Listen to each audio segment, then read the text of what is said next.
বন্ধুরা, আজকে আমি একটা দারুণ স্বাদের রেসিপি নিয়ে এসেছি।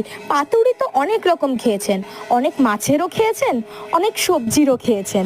আজকে একটা নতুনত্ব নিয়ে এসেছি, সেটা হচ্ছে মটর ডালের পাতুরি, যেটা গরম গরম ভাতের সাথে খেতে দারুণ লাগে। এইটা বানানোর জন্য প্রথমেই ডালটাকে ভালোভাবে মিহি করে বেটে নেব।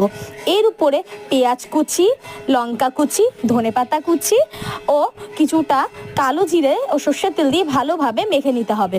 এরপর কটা কুমড়ো পাতাকে ভালোভাবে গরম জলে ভিজিয়ে রাখতে হবে, যাতে কুমড়ো পাতাগুলো খুব সুন্দর সফট ও নরম হয়ে যায়, যাতে বাঁধতে খুব সুবিধা হবে। এইটা অবশ্যই আপনি করবেন, নালে কিন্তু কুমড়ো পাতাটা বাঁধা যাবে না, সেটা ফেটে ফেটে যাবে। এইটাকে পূরণ করার জন্য কুমড়ো পাতাটাকে অবশ্যই ভিজিয়ে রাখবেন, তাতে কুমড়ো পাতাটাও ভাতের সাথে মাখিয়ে খুব ভালোভাবে খেয়ে নেওয়া যাবে। তারপর সবকটা বাঁধা হয়ে গেলে কড়াইতে তেল গরম করে ভালোভাবে তেলে এপিট ওপিট করে লাল লাল করে ভেজে নামিয়ে গরম গরম ভাতে সার্ভ করুন এই দারুণ স্বাদের মটর ডালের পাতুরি, আর গরম গরম ভাতের সাথে খেয়ে নিন।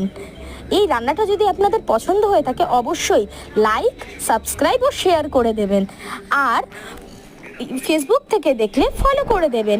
টাটা।